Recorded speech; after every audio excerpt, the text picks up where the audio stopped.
Welcome everybody, it is Friday, it is full house clean day. Now for those of you who have been here before, you know I clean my house once a week. I give it a good top to bottom clean once a week.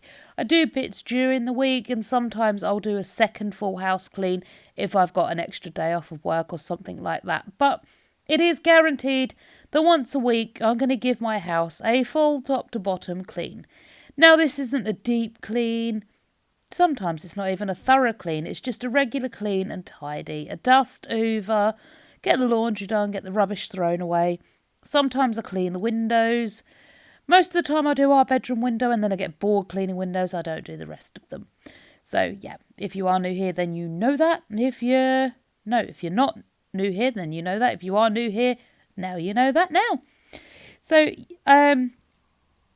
yeah, I clean the house once a week. Now, I do work. I do have a job that I do like 4 days a week, but it is at a holiday campsite. Well, I say a campsite. It's like a holiday caravan site. And at the moment, we are just about to enter peak season. So at the moment, I'm working 4 days a week at the holiday campsite. But when we get into peak, all bets are off. It may get very busy. It may get a little bit and hectic. I am enjoying this mildly calm period before we get to the period because I know it's coming. I've worked here before and I know the crazy period is coming when some days, honestly, I've got in at like 9 o'clock in the morning and I've not finished till 6 o'clock at night.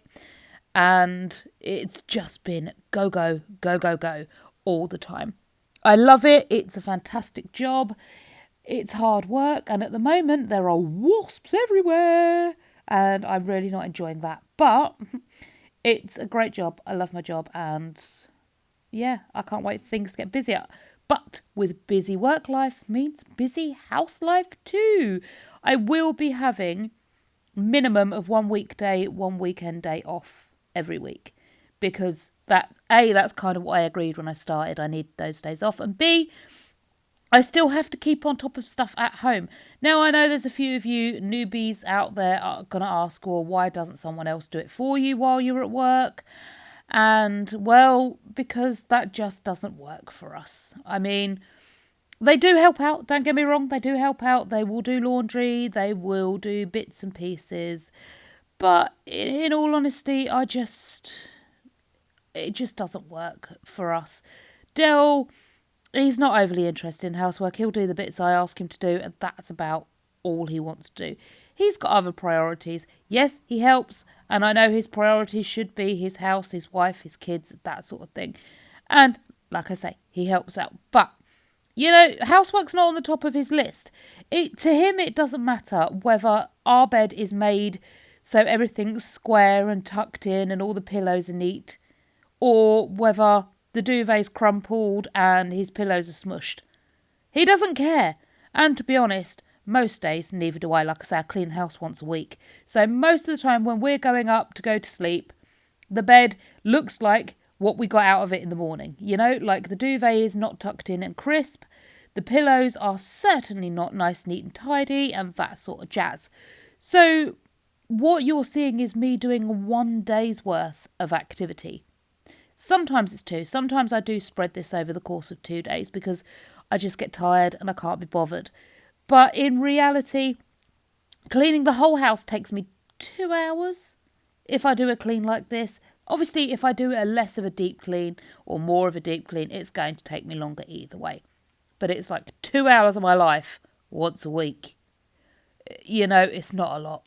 So while it looks like I'm doing an awful lot, and I am doing an awful lot, you know, I'm making all the beds, clean the whole house. It's only 2 hours of my life. It's not a big deal. And it doesn't bother me. I would rather spend 2 hours of my life doing this than watching something or, you know, sitting doing something. I do that pretty much every day of the week. You know, Monday through Wednesday, when I get home from work, I potter, you know, I do the little bits, I tinker, I potter. I do some editing, I'll do a bit of reading, I'll watch something of interest, you know. I'm occupying myself. I'm not just a couch potato. I'm occupying myself. And then Thursday, this all happens in the morning. I go out for appointments.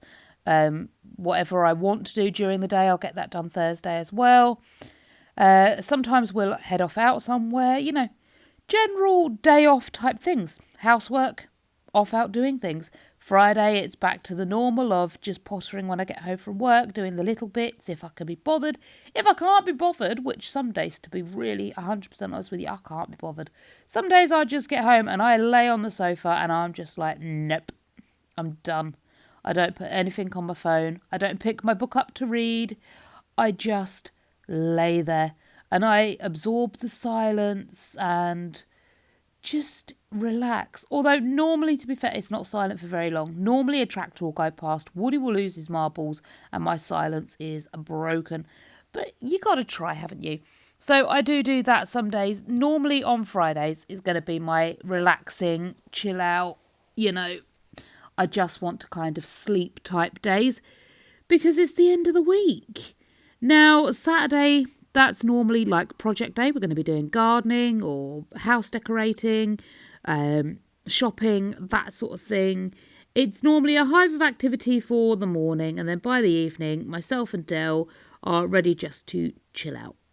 That's the end of that day.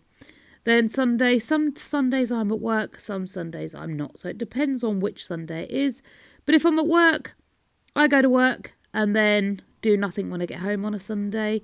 If I'm not at work, it's kind of a slow day, just chilled, relaxed. Maybe I'll take you on a week with me. I'll do a week with me.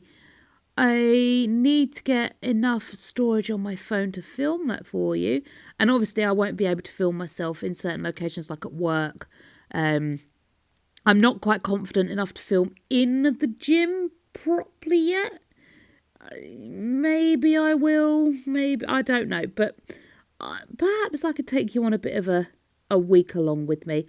And you can see what I get up to over 7 days. How does that sound? I think that sounds fun. We'll do that. We'll have a week along. You can come for a week along with me and see what I get up to. Because I promise you, everyone thinks I do so much housework. I'm always busy. I'm always doing stuff, and it's not fair on me. I can see why you'd think that. I really can see why you'd think that. But this is just 2 hours. It's 2 hours, and it's nothing. It really is nothing. And I like doing it. It's not their priority to do it. And if I ask for help, I get help. It works perfectly for us and our family. Now, I know there's people out there that why am I doing it all? Why should I have to do it all when no one else can be bothered? And for me, it's kind of almost like, well, I'm going to do it my way.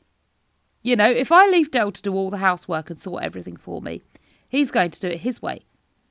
And note I said his way and my way, not the right way and the wrong way, because I don't think there is a right way and a wrong way to do housework. If it's clean and all the stuff's in the right drawers and places, then it's done right, isn't it? But yeah, he will do it his way and I will do it my way, and I just like it done my way.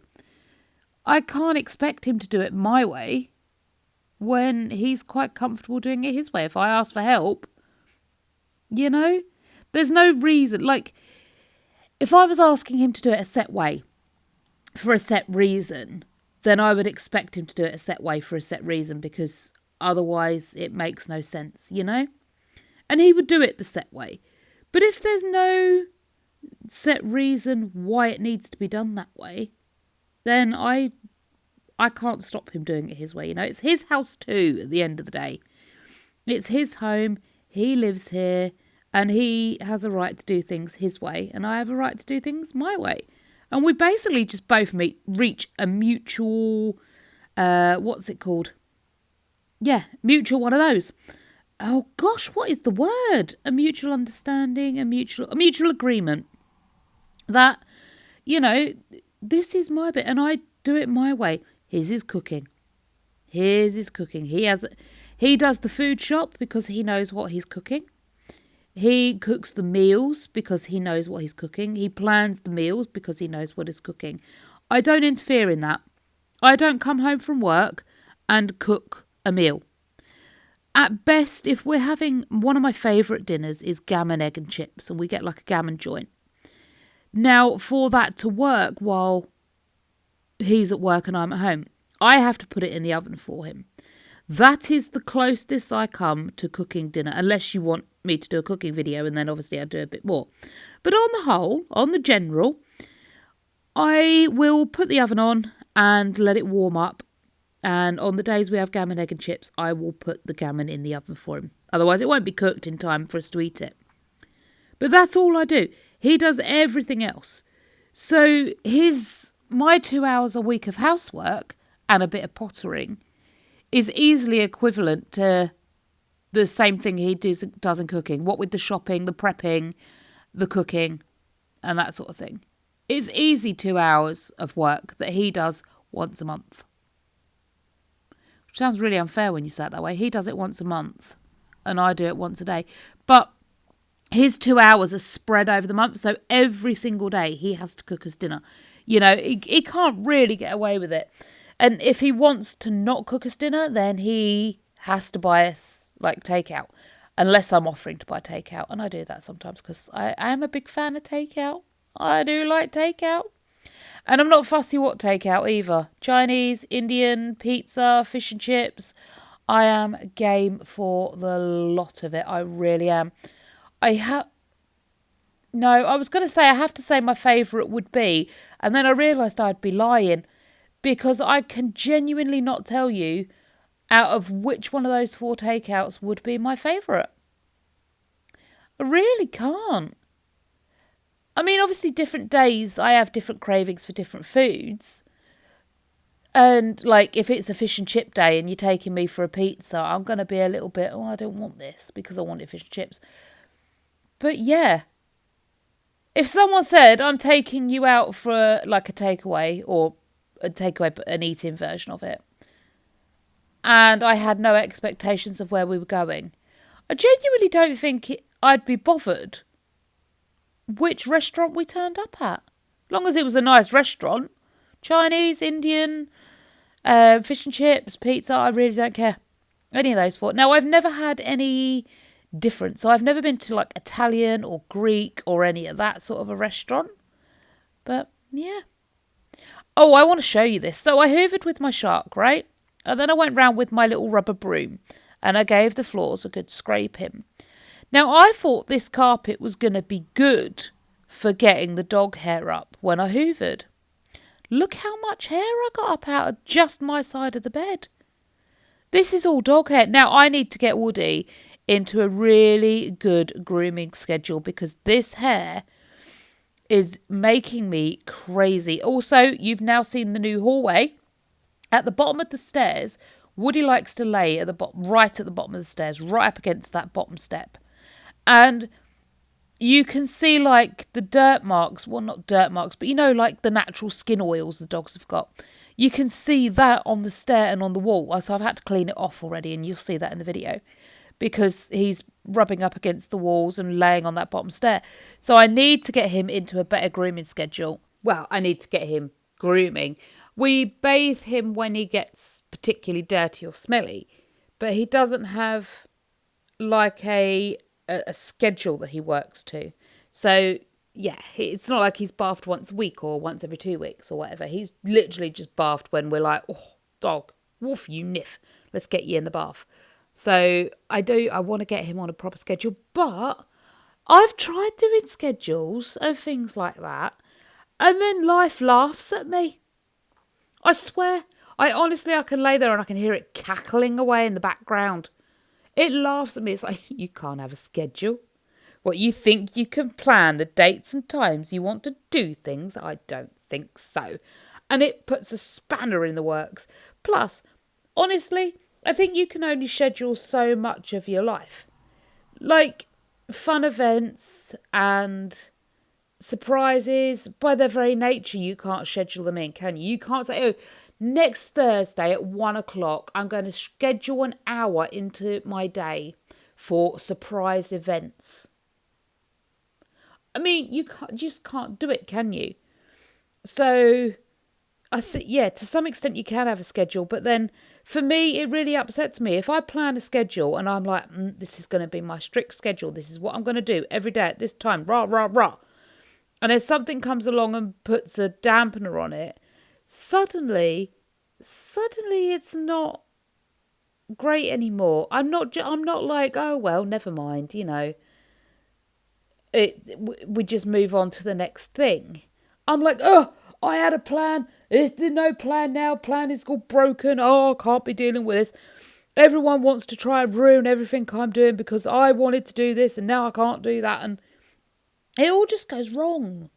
So, yeah, while I want a schedule, I also don't want a schedule. I did ask ChatGPT to come up with a schedule for me. And it's done that. Unfortunately, again, the life just laughed. Life just laughed at me and it's already gone out the window. I was offering free cleans to people in my area, in the town I live in. Or is it a city? Either way, where I live. I was offering free cleans. And I was going to film them for YouTube. Now, I have all the contracts drawn up ready. These videos will be the height of discretion. So you will absolutely have no idea who these people are or where they live or any of that nature other than what they tell me I can share. So and unless you visited one of these people that I'm going to do the free cleans for, you would have no idea who they were, where they lived, nothing. Absolutely nothing about them unless I chose, or not I chose, they chose to tell you and I chose to include it in the video. That's the only way you'd know anything about them. And so many people were like, oh, yes, please, I'd have a free clean, I'll have a free clean. Till it came to me actually booking appointments for these people. And then all of a sudden, nobody wanted to know. I mean, I went out of my way to get all sorts sorted and now they've all backed out. And I get it. I mean, it's a bit scary, isn't it? Some random stranger on the internet tells you they're going to clean your house for free and film it. And you're like, that might be a bit sketchy. I see where they're coming from. I don't blame them at all. But it's like life laughed. I organised everything. I sorted everything out. I put all my ducks in a row. I got the relevant insurances. So like people's property was safe and things like that. And then everyone went, nah. And I was just like, oh. But not giving up on it. I am not giving up on it. I am going to make this happen. You will see free cleans coming to the YouTube channel. I don't know when, but you will. Someone's got to take me up on the offer soon enough, right? And if they don't, then it's a life lesson, isn't it? At the end of the day, as I said in one of my other videos, I forget which one now. Do you know what? I ramble so much to so many people. When it comes to remembering what I've told everybody, I forget. So please forgive me if I do repeat myself because, well, I'm probably going to at some point. I am trying to take a more positive outlook on life. I'm trying. Doesn't always go well, but I am trying. So I am going to be looking at the failure or the so far failure of the free cleans as just a life lesson. It's just a lesson. Now, like I say, I am trying to put that into every aspect of my life and it's a hit and miss whether it's going well or not. I am trying to change the way I view the world. Growing up, I had a very negative outlook on the world. So everything was bad. Everything was scary. So we had the thing with the failure. If you didn't know you could get it right first time, just don't even try. And by get it right, I mean like get it perfect. Perfect. And I know there's so many people out there that are going to tell me that perfect is impossible. You can't get things perfect. You can. Trust me, you believe me, you can. You can get things perfect. However, it's the price you want to pay for that perfection. So growing up, like I say, there's the action man roll. Whee! Straight across the bed. Ran out of room to clean Alyssa's room. Like, there's not a lot of space. We've got to reorganise Alyssa's room. We're just putting Alyssa's room on the back for the little while. And we're going to get round to redoing her room. I knew it was going to happen. When we did her room, I knew the minute we did it, the builders were going to come in to put all the new heating in. And now there's no room in her room because the furniture I brought her was specifically brought for the room that was the size and shape it was before the builders came and changed it. So We're just ignoring Alyssa's room. We're going to clean it and keep it tidy. But for now, we're just ignoring Alyssa's room because it doesn't work. The space no longer works. It's awful. Anyway, so growing up, I was taught perfect was the only way. You couldn't do it perfectly. Don't try. And the cost of that was genuinely my mental health. And I suspect to some extent, my sisters, my mothers, my dads, everyone in the family kind of suffered because it was the obsession of it has to be perfect every single time. I don't know if it's just how I viewed the world. I don't know whether my dad, my sister, my mum and that, they had the same view. But it felt like that's what I was being taught growing up. Perfect was the only way. And it's had a knock-on effect. But you can achieve perfection. It's just you pay a big price. Huge price. And I don't think that price is worth it anymore. I genuinely don't think that price is worth it anymore. I'm happy. No, I'm not. I'm working on becoming happy with good enough. You know? Yes, I want things to a good standard. You know, good enough for me and good enough for you are possibly two very, very, very different things. But I want, good enough, not perfect. So my life's lessons for this month, and I'm sorry if I'm getting a bit, boring and monotonous, but my life's lessons for this month genuinely are to be less concerned about being perfect and to be less negative. I will be 100% honest. You know me on this channel. I try and be as honest with you as it's safe to do so. But obviously, there's things that you can't say on the internet because, the algorithm goes a bit upset with you. But I try and be as honest with you as I can without oversharing about information you don't really need to know. Anyway, as a lot of you know, if you're old people, if you're regulars here, you'll already know, if you're not a regular, that I'm just about to tell you, so buckle down. I see a therapist at the moment. Now, he's going to be doing EMDR therapy with me.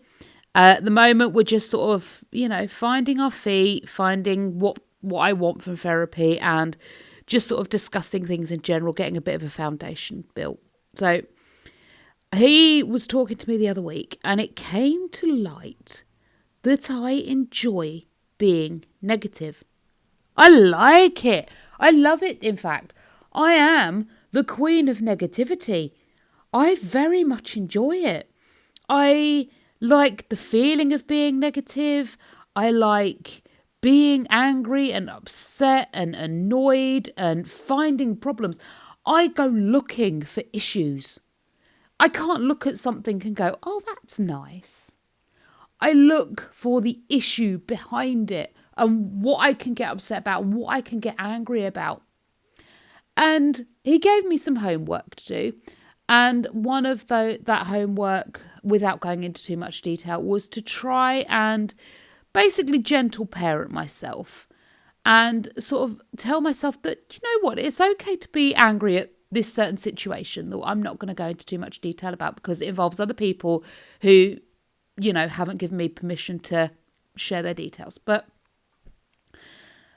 I am upset about a certain situation, and rightly so. This situation is a situation that most people would be upset by. It's a very normal situation to be annoyed by. But I go over the top with my annoyance very much because I like it. I thrive on it. And I will go looking for information to be even more annoyed about. So he gave me the homework of literally gentle parenting myself and telling myself that it's okay to be cross and feel that emotion. But I need to do something different to handle it. So I don't think he gave me any suggestion. I seem to have just sort of worked through it myself. So I'll sit there and I'll be like, you're angry, aren't you? Do you know what? It's okay to feel angry because that situation is a situation that most people would be cross at. But does being cross help the situation? No. Does being cross make you feel better? Yeah. Does being cross actually make you feel better? Or does it make you think someone's going to pay attention and fix the situation? Well, it makes me think someone's going to pay attention and fix the situation, because I think someone should care about me. Someone should care enough about me in this situation to change it. Yeah, I know. It's sad, isn't it, Woody? I don't know if you can hear him grunting and moaning over there. I'm disturbing his peace. I'm in the bedroom making the voiceover clips. And he's trying to snooze. I'm sorry, Poodle. I know. Hello, puppy. Yeah. So, I literally talk to myself in the mirror about how being angry at this situation is not going to fix it. It's not going to change it. Because no one cares. Yes, it's a situation that would annoy everybody, but no one's going to change it. So me being annoyed by it is just going to make me ill, make me angry, upset my inner balance and my inner peace. And I, from there, then figured out that actually my inner peace and my inner balance is worth way more than getting them sorted out. It's worth way more than getting that problem fixed. It just is. And if it wasn't, if the balance was that getting that fixed would be better, then I would be working to get it fixed. But I'm working to get it fixed with a calm mind, with a rational brain, and not this rah me. So therapy is really working, but we dawned on something the other day when myself and Alyssa were at work, or Alyssa and myself were at work. We were chatting about my therapy and what I talk about and things like that. And I happened across a thought. And that thought is that growing up, if you tried and failed, it was bad. So being a failure was a bad thing and you should be punished for it. And that's kind of how I view this situation. The other people involved aren't doing what they're supposed to be doing, and it's not being done right and whatever. So they should be punished. But also, I grew up with the life lesson that if you tried and you put your head above the parapet what's the word? Anyway, yeah, I forget what I'm talking about. You stand out. You put yourself out there. That's when people will reject you. That's when people will hurt you. People come for people who are making a success of themselves. So if I go through this situation, if I go into this situation and I do better than these other people and I stand out, people will come for me and I won't be safe. So it's not just about getting them punished. It's about taking the vision, the limelight off of me to keep me safe. And actually, since I've realised that, I now don't care. I don't care about this situation and the people in it. I really don't care. Other people want to fail, go on ahead. Go fail. If other people want to do things wrong or do things differently, then go and do it. Because there's nothing wrong with failure. I'm no longer fearing failure. I don't want to fail. No one wants to fail. It's not fun. It's not fun to, for example, do your job and then get told you're doing something wrong. That's not fun. Nobody wants that.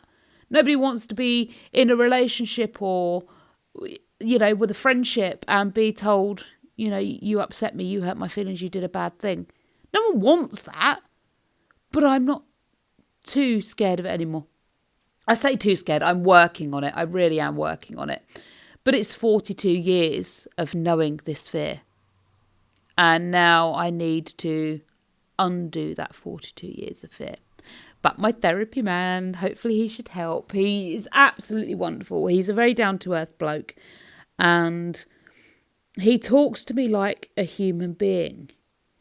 I am, as I'm sure you'll all know, one of the biggest walking contradictions I think I have ever had the misfortune to come into contact with. I literally am. I am so. I want it perfect, but it doesn't have to be perfect. You know, I want to be positive, but I'm happy to be angry. I'm a walking contradiction, and he really is great because he will, instead of point out that contradiction and be like, well, you just said the opposite, right? He's like, okay, so why does that work? Why does that work and not that work in this situation? What's the difference? And we kind of plug our way through it and find out what causes the difference and what that particular thing is triggering. So in every situation you go into, if you're upset by it or annoyed by it or made happy by it, it's triggering something. It's triggering a memory, or if you're really over the top with that situation, it's because something's being triggered inside you, a memory of some event. And if you're, or at least this is what I find, I'm no counsellor, but this is what I find. So if you're having two different reactions to the same situations, it's because one of those situations has triggered you and the other time it didn't. And you need to look at what the difference was between those situations to find out why it triggered you then and not then. I mean, to be fair, you want to find out what triggered you, whether you reacted to it differently or no. But yeah, so he has really helped me, and I am really starting to look at more positive ways of looking at situations. And I tell you, for now, touch wood, it is really starting to make me a better employee, a better housewife. You'd have to ask Del, but I'm going with a better wife. And it's kind of making me a better mum too. I have a lot of making amends to do with my kids because, to be fair, as when they were growing up, I was damaged. I've got a lot of mental issues going on. And at that point, I was trying to get them fixed, but I wasn't receiving the right help at the right place in the right time, kind of thing. So they have grown up with me, damaged. It's the only word for it. They've grown up with me damaged, and they grew up before all this gentle parenting was a thing, before understanding your children was a thing. They grew up with do as you're told, or do as I say, not do as I do, and that sort of thing. There was no explanation for them. There was nothing of that jazz. And I kind of have to make amends for that because I know better now. I know better for myself. I know better for my kids. And I'm hoping that one day, maybe if I ever have grandchildren, that I and my kids will be the last post of this generational trauma. I will be able to help my children not pass on this generational trauma. Because if they have children now and I haven't done any of this work, the generational trauma passes down. And that is not going to happen, not on my watch. I don't want it to. So if they have children, then I will be there. And they will also have done some of the work, because Alyssa's pretty good now. And Craig's, well, he's just rocking it, he is. But we will do the work together. We will support each other. I'm sorry, but my grandkids are just going to have to find their own generational trauma to grab hold of and live through and pass down, because they're not having this. They're not having this generational trauma. It's just a no from me. Sorry. I actually wonder, because I don't know, if you look at it, I think every parenting team or every parent does the best that they know how to do, right? And I think to some extent you all damage your kids in some way, There's always that one memory that just is like, oh my goodness, I'm shooketh to the core that happened. I think we all do it, we're only human. And I genuinely wonder, I hope they have no generational trauma, to be fair. I hope my grandchildren have both a mummy and a daddy, or two mummies or two daddies, whatever it is, the situation they choose to have children in. But I hope my grandchildren come through into adulthood superbly balanced people. Although, of course, I do hope they've got one or two cringe-worthy stories to tell as they get older. Otherwise, I think they'll just be boring people, to be fair. But you have to have a cringe story somewhere in your repertoire, no matter how balanced or unbalanced you are as a person. I think that is just a necessity. That literally, that should be on the docket at birth, you know? It should be on there. Must have cringe story by adulthood. By the time you decide you want to be an adult or go on and have children of your own, you must have a cringe story somewhere in your repertoire. Don't know if I have a cringe story. I probably do. It's probably one I can't share on internet. But I'm sure I have a cringe story. Probably more than one. Let's face it, you don't get to adulthood without having a cringe story. Do we like my new shower curtain while we're here? It used to be a horrible plastic one. When we got the shower fitted, I got a real cheap one. My intention was to actually buy a Perspex shower screen, and I never got round to that. So I got this really cheap, plastic one from Asda, I don't know, £2 or £3, I can't remember what it was. But oh my goodness, it stained so easily. I mean, it was awful. So I got I got two actually. Two of these waffle textured, they're like fabric shower screens. They are water resistant, but you can throw them in washing machine. Yeah. So I thought, right, I'm getting two of them.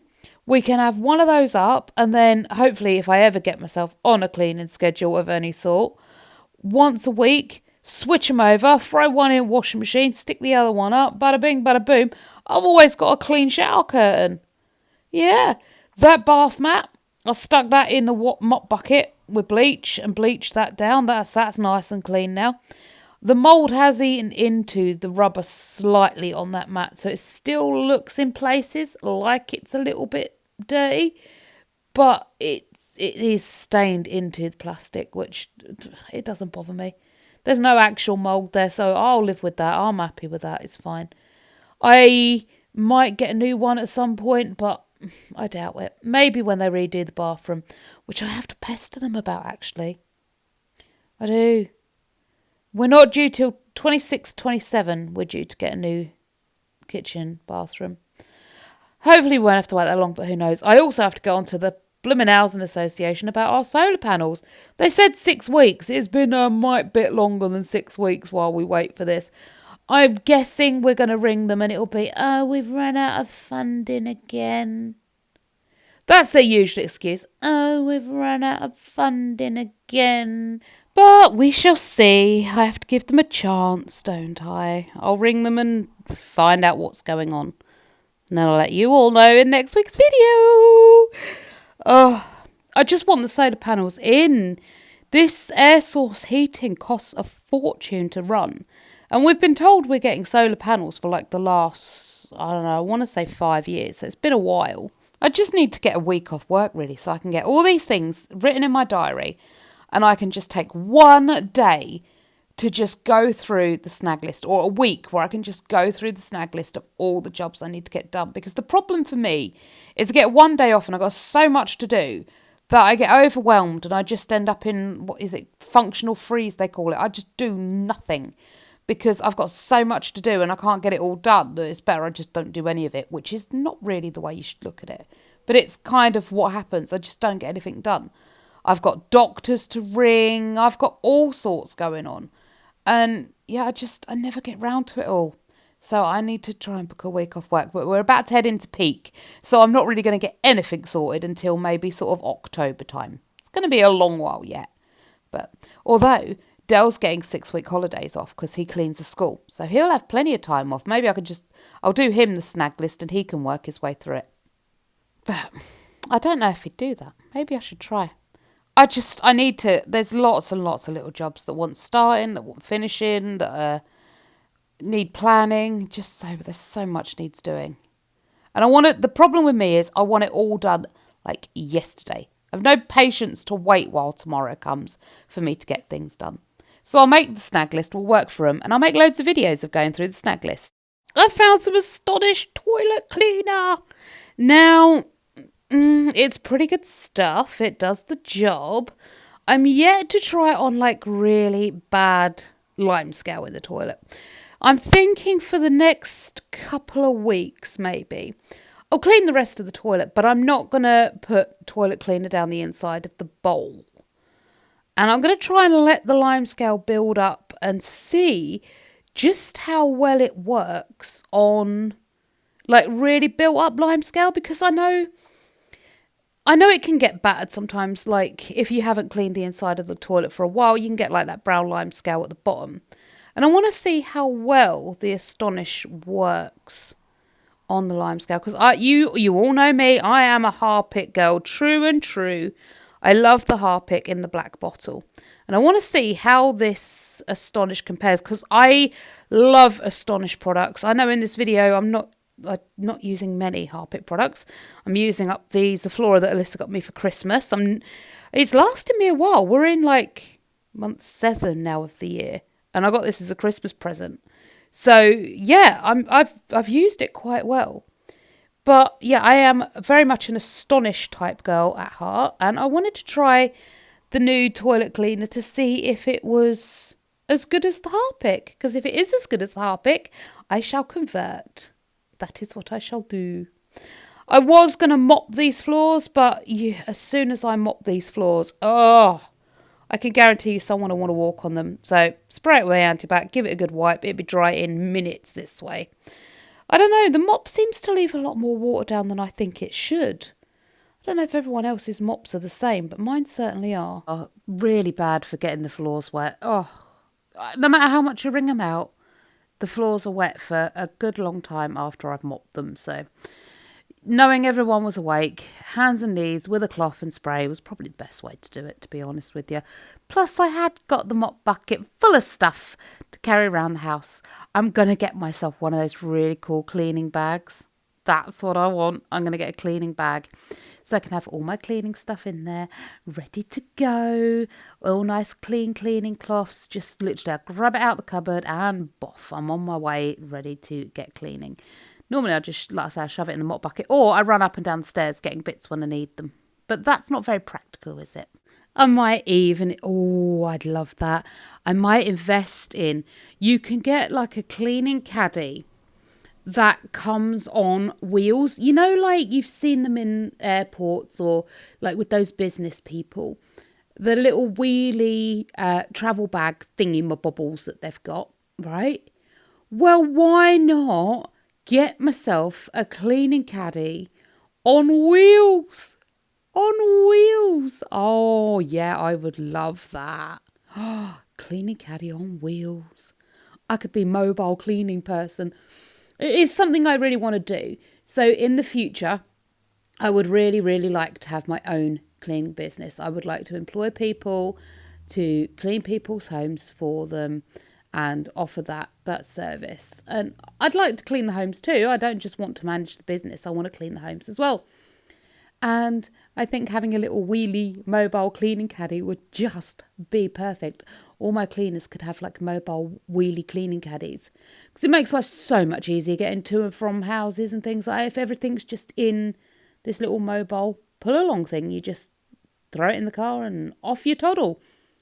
I think as well, like I would like to get my cleaners and myself a Hoover cover, because I've been cleaning caravans when it's rained, and I've been cleaning private homes when it's rained. And dragging your Hoover from the car into the house when it's absolutely chucking it down is, well, I don't feel very safe doing it. So I think if I get Hoover covers, that means when you're going from car to the house, your Hoover can stay dry even in the most torrential of rains. Oh, I remember doing this. My Hoover was blocked. I had to clean it out. Like, I've scraped up that much dog hair. I had to clean the Hoover pipe out because it had got it all into the suction thing, and I couldn't make it Hoover anymore. Ugh, dog. I love that rubber broom though. It's fantastic. All my cleaners will be kitted out with rubber brooms as well, so they can get the dog hair out of carpets without having to be on their hands and knees scraping. Yeah. Oh, I can't wait to have my own cleaning business. One day I will do it. I'm actually at the moment offering free cleans in my area, and hoping like that it can, I can get a bit of a basis going there. It's not doing too well at the moment, which I'm new to it all, and I kind of expected teething problems, but hey, it'll come good. I've got one of my first clients this weekend, and I've got another client hopefully maybe next weekend. I'm not sure at the moment. Still waiting to book that one in. So it's not going badly, but I kind of thought I'd be inundated. That's the problem with me. I kind of have delusions of how well it's going to go, and turns out it doesn't go that way. It'll be all right. It'll be successful. And I was saying, I can't remember if I said it in this video or not.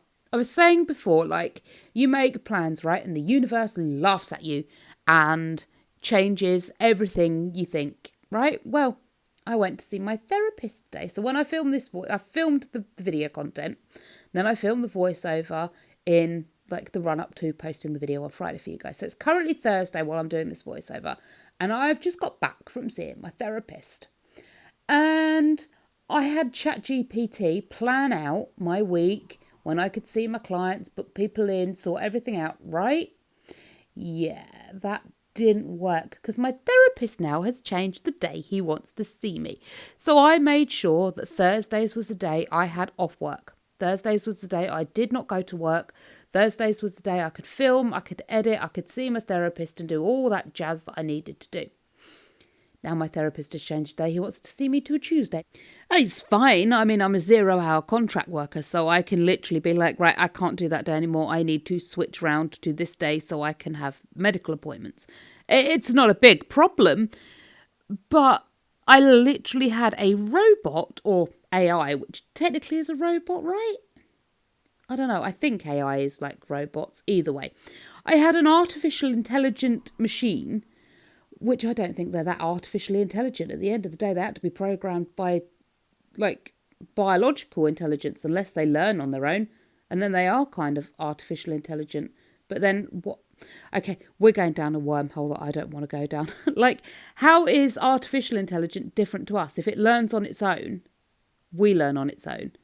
If it learns by being shown what to do and taught what to do by someone else, it's exactly like us. So anyway, I asked ChatGPT, whatever you want to call it, to plan my life for me, book everything in and, organise everything. Yeah. And even like artificial intelligence, like ChatGPT intelligence, could not equate for people changing their plans. So I've got like a proper booked in diary, like I do this, then I do this, then I do this, then thing. No, I don't do that then. Now I have to reorganise it all. So I'm thinking I might just do it on the daily. But even then, plans are subject to change. There's a saying, and I can't remember what it is, but it keeps flashing into my mind, but only half into my mind, about plans and first contact, Like you plan and plan stuff, but it never survives first contact with people, or I can't remember what the exact saying is, but either way, And that's exactly how it feels. It's like I plan and I plan and I plan, and then the first time I have to put that plan into action, and no, you got to rearrange your plan. So I could spend all my evening making my plans, making my decisions, what to do, when to do it, how to do it, and it won't happen that way. And I don't mind it. I'm not complaining, because I genuinely believe that what's meant for us, like, it's going to be. So if my plans change and I can't do the things that I wanted to do or was expecting to do, there is a reason that happened that way. I might not know the reason. I might never find out the reason. Sometimes it's best that we don't know the reason. But at the end of the day, it's happened, and it's happened for my benefit in some way. Will I like it? No, maybe not. Maybe, maybe I'll never find like I like it or I'd find peace with it. But things happen for a reason. And I just have to accept the fact that being alive, being nature or part of nature, because as human beings we are. I mean, we may not think of ourselves as animals, but I'm sorry, we are animals. The upshot of it, we are animals. So yeah, I think being part of nature just means that we have to put up with just a little bit of chaos. But I mean, we spend so much of our lives trying to keep order amongst the chaos, don't we? We spend days cleaning, decorating, gardening, mowing lawns, working out, eating healthy, whatever it is. Even down to face creams, makeup, washing clothes. Everything we do every day of our lives is to keep things like ordered and not chaotic. But the natural order of the world is chaos.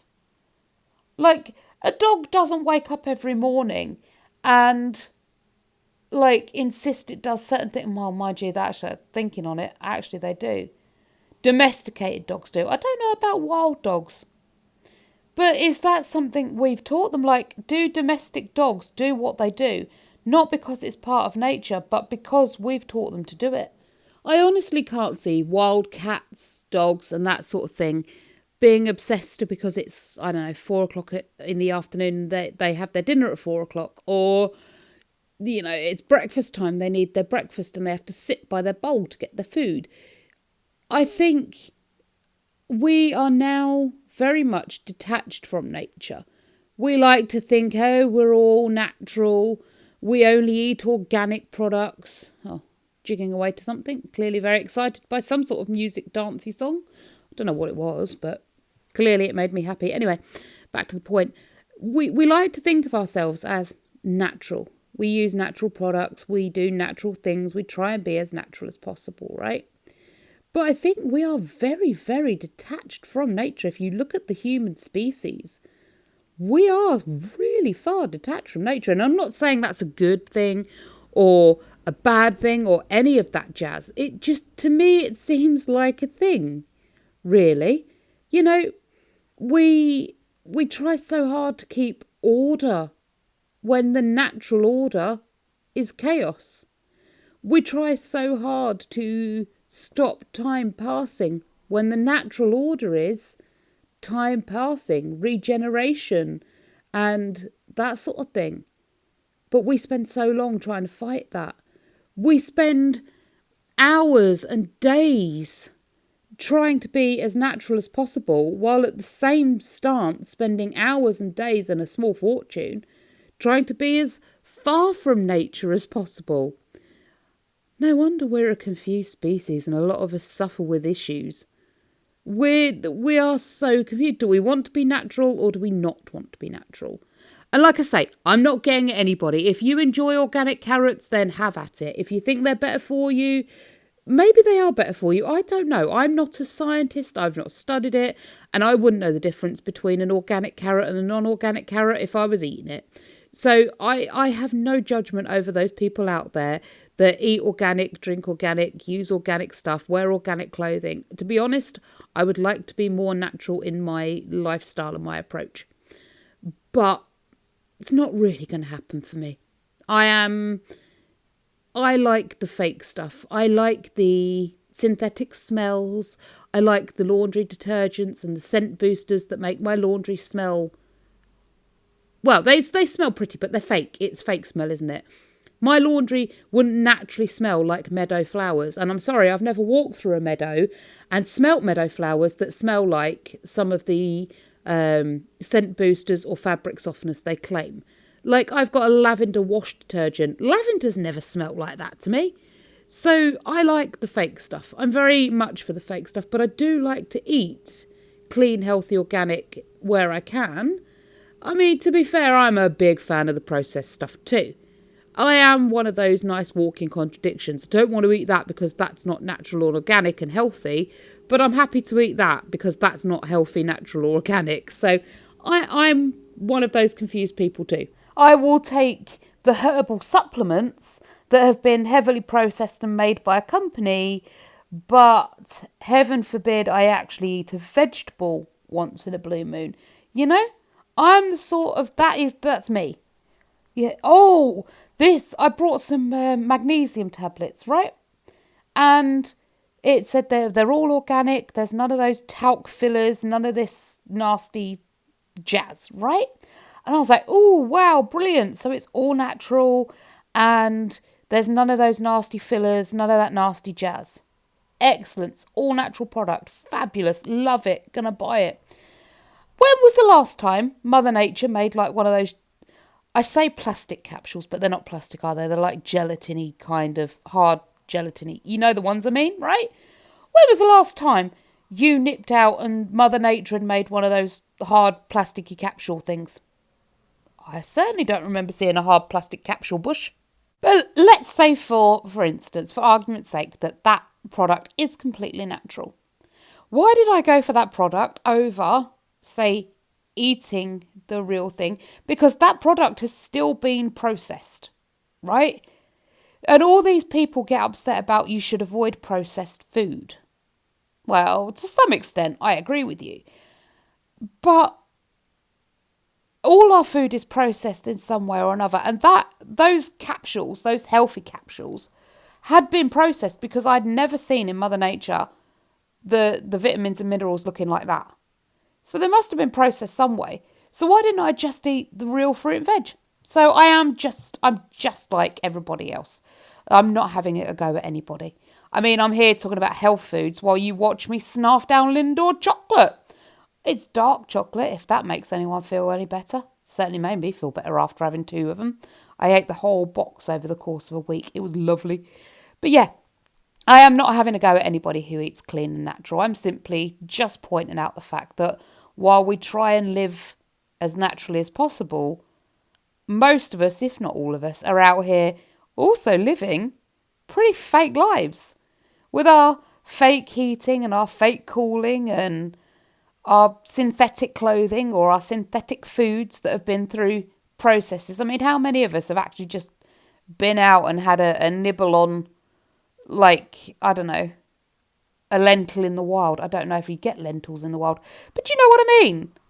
So, yeah, I'm just like the rest of us. I'm not having a go at anybody. I just wanted to point it out. And I've been on a waffle for that long of a time. I don't know why I wanted to point it out, to be fair. I think all of us just have to do the best we can. Be natural where it means something to us. And not worry about it where it doesn't. That's all we could do at the end of the day, right? I mean, to me, I'm not overly bothered whether my food is organic, healthy, and unprocessed. I'm just not that bothered. Yet some days, honestly, I wake up and I'll go to the shop to get something to eat for my lunch for work. And I'm like, oh, yes, I could just go an organic salad with, I don't know, grass-fed ham or, I don't know, a free-range egg, something like that, you know? I'm like all of us. But, yeah, for me, it doesn't bother me either way. Oh, jigging again. Don't know what to. I don't remember having music on. I think I was watching Charmed. Perhaps it was the theme music to that I was jigging about to. I can't remember. I've been asleep since then, people. I love my sleep. I went through a phase when I was younger of absolutely living to sleep. Like I would wake up in the morning and my day was genuinely just getting through until it was acceptable to go back to bed again. And on my days off of work, I joke you not, I would wake up in the morning. Oh, no, I wouldn't even do that. Well, I would wake up in the morning, obviously, but that's not what I meant to say. I would go to the shops the day before my day off, right? I would buy loads of snacky foods and I would wake up on my day off and I would not leave the bed. I would put stuff on the telly and I would not leave the bed. I would have juice, lemonade, water, whatever I wanted by the bedside and enough food to see me through the day. And I wouldn't get up for the whole time I had a day off. That's how I used to relax. And that's probably why I'm the weight I am now. I'm not telling you what weight I am now. You'd have to tune into Weight Loss Wednesday to find out the weight I am now. But I used to, honestly, I loved sleep that much. I would pretty much spend the whole day sleeping. Like, I'd wake up for a bit, then I'd nod back off, then I'd wake up, then I'd nod off, then I'd wake up. And that's how I spent my whole day off. I just wasted it snoring in my bed. But to me, it didn't feel like a waste. I loved sleep. I still do love my sleep. But yeah, it probably was Charmed I was dancing about to. I love watching Charmed. I honestly, when I was younger and like it originally came out, I wanted to look like them so bad. Like, I wanted the slender body that had like the toned muscles and was very trim, and I could wear those little outfits in the summer that the Charmed sisters wore. Now, I'm talking original Charmed, not the reboot Charmed. I've not seen the reboot Charmed, so I don't know how good or bad it is or what any of the characters look like. I'm talking about the original Charmed with Alyssa Milano, Holly Marie Combs, Shannon, is it Doherty? I never know how to say her last name. But I'm talking the original Charmed. And I so wanted to be able to wear the outfits they wore. But I swear, if I tried to put on anything those three women wore during that series of Charmed, well, it wouldn't look nice. I mean, some people might think it would look nice. Me, personally, though, I wouldn't feel comfortable. I wouldn't think I looked nice in it. I've never seen anybody my body shape that has worn it before, so I don't know if it actually looked nice or no, but I personally wouldn't feel good in it. But if I could get down to their body shape, oh, I would be a happy little bunny. Although I don't think I'd ever feel comfortable wearing the stuff they wore. That must have taken some confidence to wear some of them outfits. It really must have done. And while I can be a very confident person, I'm not entirely sure I'd be confident enough to wear those outfits. But my time will come where I will have the ability to wear those outfits should I choose to. And I might choose to. Who knows yet. But I'm going to stick with the gym. I'm going to keep going. I'm going to work hard. That's going to be difficult. I do have a great work ethic, but once I'm done at work, like at my actual paid job, I come home and I find keeping going can be a bit tough. But I'm changing my mentality. I'm changing my attitude to hard work and discipline. And I'm going to get not only the body I deserve, but the life I deserve, the life my family deserve. I'm going to get it. There will be no stopping me, and if people are in my way, then they need to move. Anyway, that's all from me, my lovelies. I will see you in the next video. Thank you so much for joining me. Bye for now.